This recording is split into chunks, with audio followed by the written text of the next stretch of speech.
জুলাই আন্দোলনে অংশ নেয়া, নেতৃত্ব দেওয়া কিংবা সমন্বয়ক ছিলেন এরকম ২-৩ জনের উপরে গেল ১ সপ্তাহে হামলা হয়েছে। এর মধ্যে একজনের অবস্থা মাহাদি তো আছেই, তাকে দৌড়ে সে থানায় গিয়ে ঢুকেছে। আরেকজন তাকে ধরে তারপরে উলঙ্গ করে জয় বাংলা স্লোগান দিয়েছে। এই ঘটনাগুলো আমরা দেখেছি। এগুলো আ কার কেমন লাগে সেটা জানি না। আ মানে খুব খারাপ লাগে। এটা নিয়ে একেক জায়গায় একেকভাবে হয়েছে। বিশেষ করে প্রায় প্রতিটি গণমাধ্যমেই বলা হয়েছে যে থানা জ্বালিয়ে দেওয়ার কথা বলা সেই সমন্বয়ক আশ্রয় নিলেন থানার ভেতরেই। থানার পুলিশের টাকা কি পুলিশের বাপ দেয়? থানার পুলিশের টাকা আমরা দেই। এখন থানা জ্বালিয়ে ফেলা, কোন থানা জ্বালাইছিল? কোন পুলিশকে মারা হয়েছিল জুলাইতে? যেই পুলিশ এই দেশের সাধারণ মানুষের বুকে গুলি চালিয়েছে। পুলিশ মনে হচ্ছে যেন মানে ওদের জন্মই হয়েছে ঘুষ খাওয়ার জন্য। পুলিশের ভাইরা অনেক সৎ ভাই আছেন, মন খারাপ করেন না। আপনাদের জন্মই হয়েছে আপনাদের পোলাপানেরে খারাপ জিনিস খাওয়ানোর জন্য। আপনাদের পোলাপানের শরীরের মধ্যে দূষিত হারাম ঘুষের রক্ত। এটার জন্যই আপনাদের আল্লাহ জন্ম দিয়েছে এই দুনিয়ায়। আপনাদের ভালো হওয়ার কোনো ইচ্ছা নাই। এটা গত ২ বছরে সেনাবাহিনীকে নিয়ে অনেক কথা বললেও পুলিশকে নিয়ে কোনোদিন নেগেটিভ কথা বলি না। বাট এই ২টা বছরে দেখলাম পুলিশের অবস্থা। সবার ধান্দা একটাই, টাকা কামাইতে হবে। সেই আগের একই ধাঁচে তারা চলতে চায়। তো আপনাদের এইখানে যারা জুলাই আন্দোলনে দোসর হয়ে কাজ করেছে, হাসিনার খুব কাছাকাছি ছিল, যাদের বিরুদ্ধে হত্যা মামলা হয়েছে, একাধিক হত্যা মামলা, তাদের কারোর বিরুদ্ধে পুলিশ ব্যবস্থা নিচ্ছে না। সব ভালো মানুষ তারা। তো এগুলো আমরা দেখব। অনেকগুলো নাম তো আছে আমাদের কাছে। সেগুলোর ব্যাপারে যদি চূড়ান্ত পুলিশ যদি মানে কোনো পদক্ষেপ নেয় তাদেরকে বাঁচানোর জন্য, সেক্ষেত্রে তো আমাদেরও সে পুলিশের ব্যাপারে সেরকম পদক্ষেপই নিতে হবে। তো এখন বলা হলো যে পুলিশের থানা পুড়িয়ে ফেলা, সে থানা তো বাংলাদেশে ১টা ২টা পোড়ায় নাই। খালি মাহাদির ওইখানেই থানা পোড়ায় নাই, সারা বাংলাদেশেই থানা পোড়ানো হয়েছিল। তো সেটা কি অপরাধ ছিল? এই বিপ্লবটা কি তাহলে মিথ্যা ছিল? এখন এই মুহূর্তে এই জিনিসটাকে হাস্যকর একটা জিনিস বানিয়ে ফেলা হয়েছে। মানে জুলাইয়ের এদেরকে নিয়ে দেখেন আপনি সোশ্যাল মিডিয়াতেও মানে আওয়ামী লীগের লোকজন তো আছেই, তারা ব্যাপক আকারে মজা নিচ্ছে এগুলো নিয়ে। প্রশ্ন হইল এই দায়টা কার? আমি আজকে থেকে ১ বছর আগে একটা কথা বলেছিলাম যে এই সমন্বয়করা রাস্তাঘাটে, এই যারা ছাত্র নেতা আছে রাস্তাঘাটে পেটুনি খাবে। আজকে শুরু হয়েছে কিনা? ছাত্রদের এতগুলো মানুষের রক্ত বিক্রি করে যারা নিজেদের পকেট গুছিয়েছে, এরা নাকি এদের কিছুই নাই। তোর বাইনারি অ্যাকাউন্টটা, তোর ক্রিপ্টো কয় টাকা আছে ওইটা আমাদের দেখাইস, তাইলে বুঝবো যে কার কয় টাকা আসছে বা নাই। তো টাকা পয়সা তো সব ক্রিপ্টোতে ইনভেস্ট করা হয়েছে, যে কারণে বাংলাদেশে এখন এটা দেখা যাবে না। এখন এই সমন্বয়ক বা মানে সবচেয়ে উপরে যে নেতারা আছে, আমি খুব অবাক হয়ে দেখলাম এই গেল ২-৩ দিনে যে ঘটনাগুলো, আরে ভাই এটা নিয়ে তো দেশের তুলকালাম বাধায় ফেলার কথা। বিশেষ করে এনসিপি, তাদের কোনো প্রতিক্রিয়া নাই। অ্যাজ ইফ যে এটা খুব স্বাভাবিক একটা ব্যাপার, তাদের কেউ না, তারা ভালো আছে, তারা কেউ কেউ এমপি হয়েছে, কেউ কেউ সামনে মন্ত্রী-টন্ত্রীও হইতে পারে। তো ওনারা খুব ভালো, ওনাদের আর অন্য কোনো সমস্যা নেই। যারা জীবন দিয়ে ওনাদেরকে এখানে বসাইলো, তাদের কোনো খোঁজখবর নাই। এটা আজকে থেকে না, আমাদের সাথে আজকের এই এনসিপি বলেন, ডক্টর ইউনূস বলেন, ডক্টর ইউনূস আপনারে নিয়ে এখন এই যে দিনে ৩টা ৪টা করেও কোনো কোনো পত্রিকা নিউজ করে না, ন্যাংটা বানায় ফেলতেছে। এটা আমাদের দেখলেও খারাপ লাগে। আপনি আপনার বাপ চিনতে ভুলে গেছেন। আপনার আসল বাপ কারা? আপনারা আসলে আপনার পক্ষে কারা?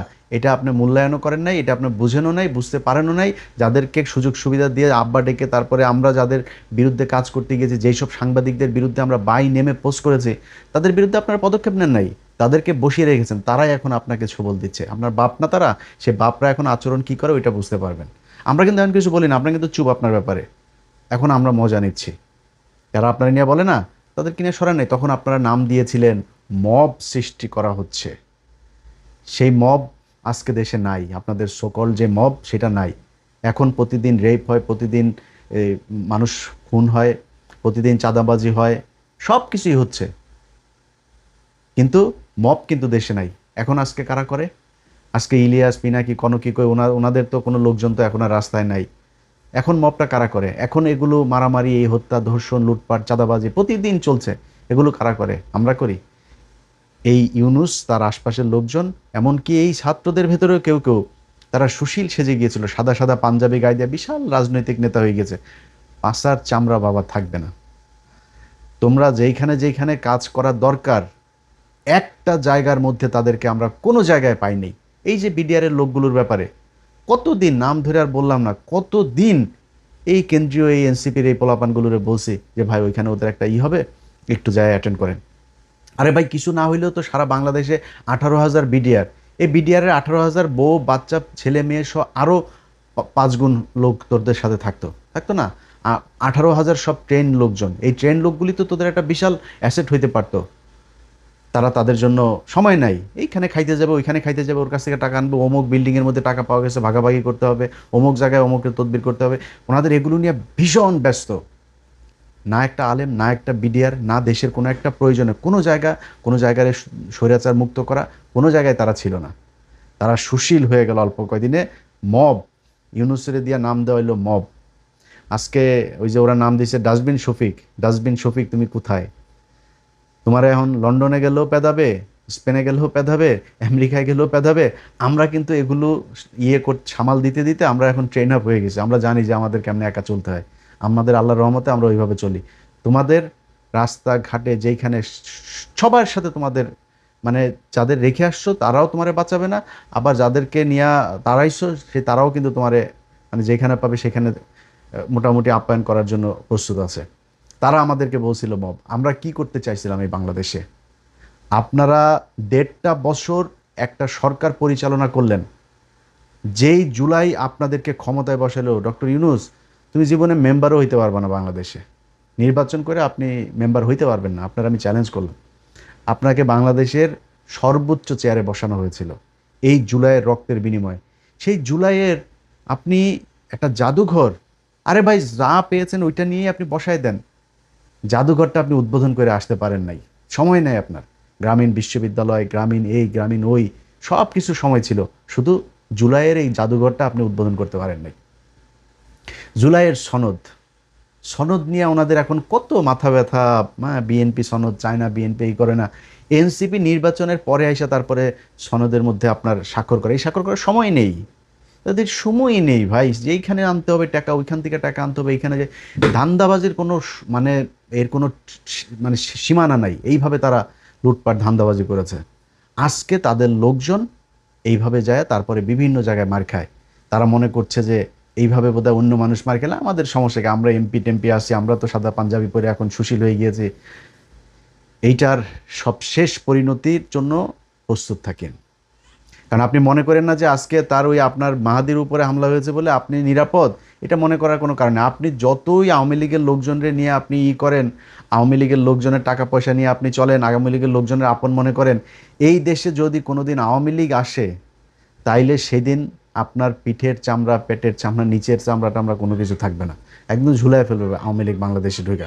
সো এইটা আপনার মাথায় রাখতে হবে যে আপনার মূল শত্রু কারা, আপনি কাদেরকে ক্ষমতায় বসায় তারপর আপনি নেতা হয়েছেন, কোন আন্দোলনটার কারণে আপনি আজকে নেতা, সেটা আপনার মাথায় রাখা উচিত। আমি বারবার এদের সাথে আমার যতবারই এই বিষয় নিয়ে কথা হয়েছে আমি বারবার বলছি, ভাই আপনাদের রাজনৈতিক দল গঠন করতে হবে কেন? কোনো রাজনৈতিক দরকার না। 5 তারিখের একটা আন্দোলন, আপনি আপনি রাজপুত্র, সারা জীবন বাংলাদেশের রাজপুত্র হয়ে থাকবেন। কোনো জায়গায় কোনো সমস্যা হবে আপনি গিয়ে দাঁড়াবেন, আপনার লোকজন নিয়ে দাঁড়াবেন যে এখানে এটা হইতে পারবে না। আপনার মারামারি করার দরকার নেই, কাউরে মারার দরকার নেই, আইন হাতে তুলে নেওয়ার দরকার নেই। আপনি যা বলবেন আমি এখানে জনগণের পাশে আছি, আজকে গ্যাসের দাম বাড়াচ্ছে, আমি জনগণের পাশে আছি, আমি জনগণের হয়ে এই কথাটা বলবো। ও একটা জায়গায় একটা সাধারণ মানুষকে মারছে, আপনি যা বলবেন ভাই এই মানুষটাকে মারা যাবে না, এটা অন্যায়, আপনি এইভাবে থাকতে পারতেন সারা জীবন। 5 তারিখে তো আপনার কোনো সংগঠন ছিল না। ওরা বলছিল ভাই সংগঠন না হইলে তো আমরা করতে পারবো না। 5 তারিখে আপনাদের কোথায় সংগঠন ছিল? 5 তারিখে এই দেশের মানুষ আপনাদেরকে নেতৃত্ব দেয় নাই, আপনাদের পেছনে মানুষ এসে জীবন দেয় নাই, আপনাদের কথায় এই দেশের সারা দেশের মানুষ উঠে বসে নাই, করছে তো সব কিছু। কিন্তু আপনি এখন রাজনীতি করতে আইসা যা কিছু এই গত মানে জুলাইয়ের আন্দোলনে যেটা অ্যাচিভ করেছিলেন তার পুরোটা হারিয়েছেন। মানে এই শরীফ ওসমান হাদি মারা গিয়েছে না? শরীফ ওসমান হাদি যে মারা গেল, কোনো সংগঠন ছিল? রাজনীতি করতে এসেছিল? রাজনীতি করতে আসে নাই তো। রাজনীতি করতে না আসা সে কী করলো? তার ইনকিলাব মঞ্চরে দিয়ে সে নানান কর্মসূচি, নানান বক্তব্য, নানান কিছু দেশের জন্য যা যা করা দরকার সব কিছু সে করেছে। এই দেশের মানুষ যেই কথাটা শুনতে চেয়েছে, যেটা করতে চেয়েছে সেটাই চেয়েছে। আওয়ামী লীগ 13 তারিখে করেছে, হাদি এসে সবার আগে এসে বসছে। আপনারা কিন্তু রাজপথে বসার কিন্তু সুযোগ সময় পান নাই, আপনারা তখন লুটপাট, চাঁদাবাজি, ধান্দাবাজি এগুলোতে ব্যস্ত। হাদি এসে বসছিল লাঠি নিয়ে। আমার এখনো মনে আছে যে কোথায় স্বৈরাচারের লোকজন শাহবাগে এসে সে এই হুমকি দিয়েছে। তো হাদির কিছু পায় নাই, কিন্তু হাদির টাকাও কামায় নাই, হাদি মন্ত্রীও হয় নাই, উপদেষ্টাও হয় নাই, কিছুই হয় নাই, এমপিও হয় নাই। কিন্তু হাদি যেটা হয়েছে, আপনারা সবগুলো সমন্বয়ক মিলেও যদি এখন মারা যান না, মারামারি মানে পাতলা পায়খানা হয়ে মারেন আর যুদ্ধ করে মারেন, যেমনি মরেন, হাদির সম্মান কিন্তু আপনি পাবেন না আর। আজকে মায়ের খাইলে যেমন হাহা রিয়েক্টের বন্যায় যেমন ভাসছেন না, আপনি এই মারা গেলে এই একই অবস্থাই হবে। সো আপনাদের জুলাইকে হাস্যকর বানিয়ে ফেলা হয়েছে। আপনারা শাওন আজকে বলে যে জুলাইয়ের এটারে নিয়ে মানে হাস্যরস করে, জুলাইয়ের একটা স্তম্ভের মধ্যে আগুন দিয়েছে সেটারে নিয়ে করে সে মানে এই তার ফেসবুক অ্যাকাউন্টের মধ্যে সে পোস্ট করে ডাইরেক্ট ওপেনে এই দেশে করার সুযোগ পায়। আপনি কথা বলেছেন, আপনারা একটা বিষয় নিয়ে কথা বলে দেখেন তো তার পরের দিন পারে কিনা।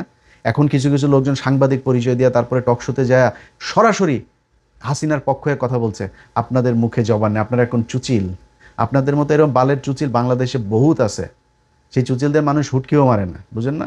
আপনারাও হুটকি মারবেও না। মনে করেন যে এই অলরেডি শুরু হয়ে গিয়েছে।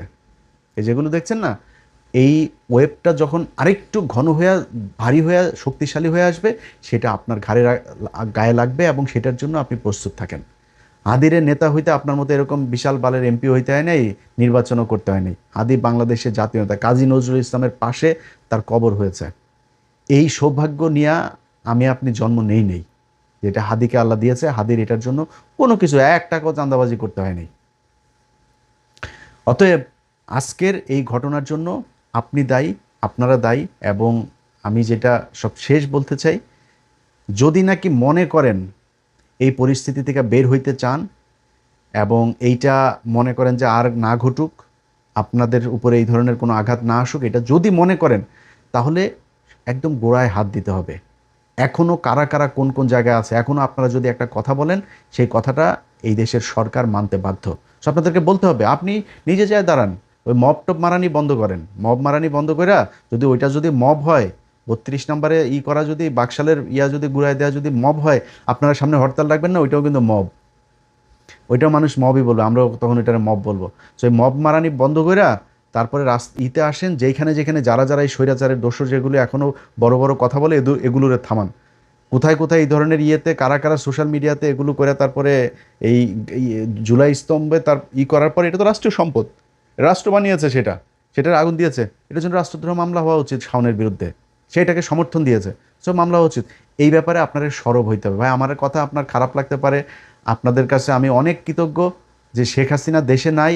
এটাই বিশাল ব্যাপার। এই দেশে জুলাইতে যারা চাঁদাবাজি করেছেন তারাও, চাঁদাবাজি করেন নাই যারা, তারাও, সবার কাছে আমি ভীষণ কৃতজ্ঞ।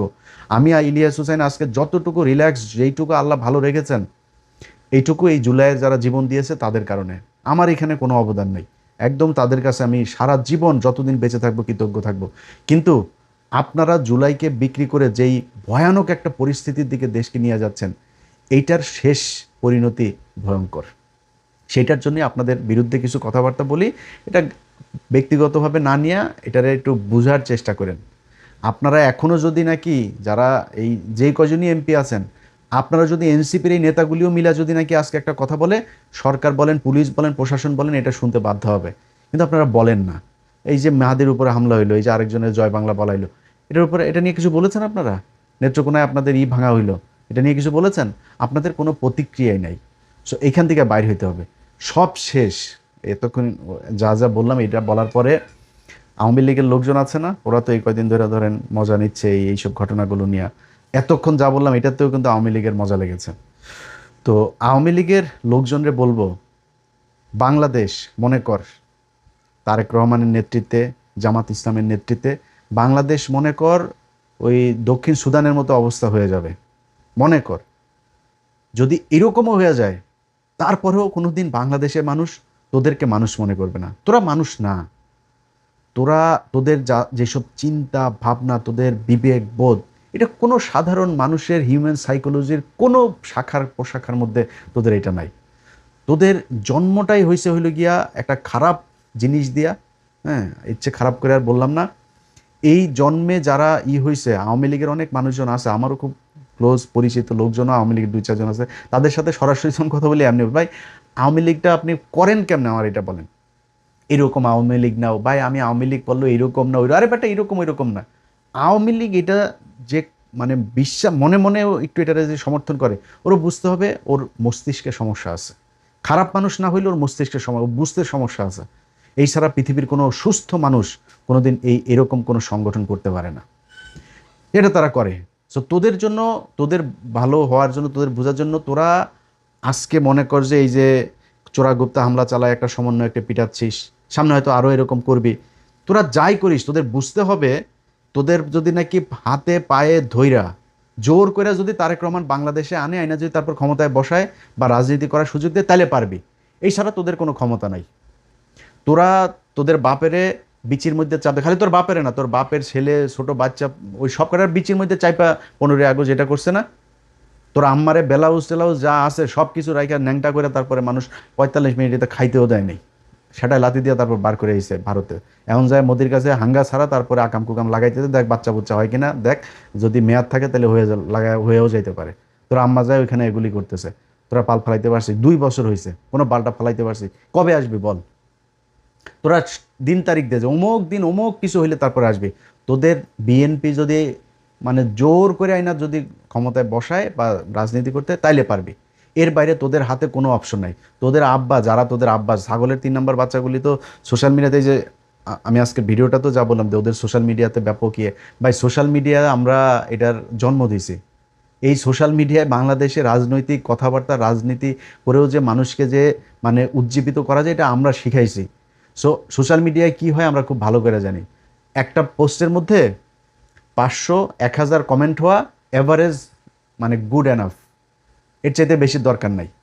সো 500-1000 মানুষ, তোরা এখন ইন্ডিয়াতে যায় বসে আসিস, লন্ডনে আসিস, এখানে আসিস, বিভিন্ন দেশে দেশে আসিস না, তোদের তো সারাদিন এখন বিশেষ করে ইন্ডিয়ারগুলি সারাদিন ফেন্সি ডিলার বাংলা খাওয়া ছাড়া আর তো কোনো কাজ নেই তোদের। সারাটা দিন হাঁ করে তাকায় থাকিস যে কখন একটা কিছু একটা খবর পাবো। ডক্টর ইউনুস বলে পলাইছে, 2 দিন পরে ফ্রান্স থেকে ইউনুস আবার দেশে, তো এই না বললি যে আর আসবে না চলে গিয়েছে নেই সে। ভাই এগুলো আমরা একসময় করছি, আমরাও একসময় এখানে বসে থাকতাম কিছু একটা হবে কিছু। এনায়েত করিমের মতো লোক, ওই যে বাটপার, সেই এনায়েত করিমও এই বাংলাদেশের এই যে শওকত ভাই সাংবাদিক, শওকত ভাই, গাজী রুহুল আমিন সাংবাদিক, তারপরে আরও অনেক পলিটিশিয়ানও আছে, অনেকের জীবন ধ্বংস করে দিয়েছে এই এনায়েত করিম। অনেকে আছে হয়তো মানে তাদের আসলে তাদের ভালোর জন্যই গিয়েছিল তাদের সাথে কথা বলতে। এনায়েত করিম বুঝাইছে ভাই এই যে এরকম এরকম হবে, এটা হবে আর সরকার পতন হয়ে যাবে। তো তার কথাবার্তায় আমার প্রথম দিনই ভাল লাগে নাই। আমি বারবার বলছি, এই যে উলফাত ভাইরে জিজ্ঞেস করেন, আমি ভাই বলছি ভাই এটা 2 নাম্বার লোক। কিন্তু সে করতো কি, রয়ের টাকা পয়সা নিয়ে ওই থাইল্যান্ডে মিটিং করাইতো, আমেরিকায় আনতো মিটিং করতে, তারপর কাঠমান্ডুতে যাইতো, সিঙ্গাপুরে যাইতো, ভিআইপি 5 স্টার হোটেলে নিয়ে যাইতো, বিজনেস ক্লাসে টিকিট করাইতো, এগুলো করে নিয়ে যাইতো। ওই ইয়ে হয়েছে। এই এই যে রেজা কিবরিয়া ভাই, ইলিয়াস শোনেন, কোথায় দাঁড়াবেন আপনি, আপনি ক্যান্ডিডেট কতজন দিবেন আপনি ই করেন। ধুর ভাই কী কন এগুলি। এনায়েত করিমের মতো লোকও কিন্তু এইভাবে বাংলাদেশের বহু ডাকসেটে রাজনীতিবিদদেরকে কিন্তু ই করছে। এই যে আজকের স্পিকার মেজর হাফিজ ভাইটা এদেরকেও অনেকটা বায়াস করে ফেলছিল। হ্যাঁ, অতএব আমরা এগুলো পার করে আসছি গেল 15 বছর। তোমরা তো মাত্র শুরু করলে, আমাদের কাছে তোমরা দুগ্ধ শিশু, তোমরা এখন এগুলো কিছুই বুঝো নাই, বহুত সময় আছে। তোমার আম্মার সাথে যায় আওয়ামী লীগের সব নেতারা এখন কথাও বলে না, কারণ তোমার আম্মার কেবলা আবার আরেক 2টা হয়েছে। রেহানা আপা এক কেবলা, তোমার ওই যে এই 5,500 বিজ্ঞানী আবার আরেক কেবলা, ওইদিকে পুতুলও আবার আরেক কেবলা হইতে চায়, বাট ওইটা একটু ঠান্ডা আছে। এদিকে এই 3 কেবলা কিন্তু এখন কামড়াকামড়ি চলছে। তোমাদের বড় বড় নেতা যারা আছে ওদেরকে জিজ্ঞেস করে, তোমাদের এখন কেবলাই ঠিক করতে পারো না যে কোন দিকে। কেউ কেউ চিন্তা আছে না হাসিনা থাকা অবস্থায় তো আর হবে না, এখন রেহানা চায়, কিন্তু হাসিনা মারা গেলে এখন রেহানার দিকে যাবে। ওইদিকে রেহানার ছেলেটা আবার ব্যাপক আকারের উত্তেজিত হয়ে আছে, কোনোভাবেই জয়ের দিকে যাইতে দেওয়া যাবে না। ওই যে ববি না কি যেন নাম, এই নিয়েই চলছে অনেক কিছু। সো তোমরা আগে ওই দিকে ঠিক করো, ঠিক করে এরপরে বাংলাদেশে তোমাদের যদি এখন নির্বাচনে আসতেও দেওয়া হয়, নির্বাচনে আসতে কি করবা? বিএনপি তোমাদেরকে যতই তুলু তুলু করুক, ক্ষমতার প্রশ্নে বাংলাদেশে তোমরা রাজনীতি কি করে আমরা জানি না, আপন ভাইরেও তুমি জায়গা দিবে না কেউ। ভাই এসে যদি কালকে বলে যে আমি নির্বাচন করবো, তাহলে বড় ভাই ওরা খাইয়ে দেওয়ার চেষ্টা করবে। সো তোমরা বাংলাদেশে আসবা, ক্ষমতায় যাইতে চাবা, আর বিএনপি তোমাদেরকে বসায় রাখবে, পাশার চামড়া ঠিক থাকবে না। অতএব আওয়ামী লীগের এই ভিডিও এইসব আমাদের এইসব ভিডিও কথাবার্তা দেখা খুশি হওয়ার কিছু নাই বাবা। তোমাদের জন্য কোনো খুশির খবর আপাতত আগামী 20 বছরে নাই। 20 বছর পরে ওয়েট করো, যা হচ্ছে এই দেশে এই যে সমন্বয়ক টমন্বয়ক যারা আজকে মার খাচ্ছে, ছাত্রনেতা যারা মার খাচ্ছে, তারা কিন্তু টাকার জন্য আন্দোলন করে নাই, তারা পদের জন্য এমপি মন্ত্রী হওয়ার জন্য আন্দোলন করে নাই, তারা দেশের জন্য আন্দোলন করেছে। এই পরিস্থিতি যদি চলতে থাকে, ওই কেন্দ্রীয় যারা আছে ওরা যদি আগায় নাও আসে না, এই দেশে কেউ না কেউ দাঁড়ায় যাবে আবার। এটা বেশি দিন চলতে দেওয়া হবে না ইনশাআল্লাহ।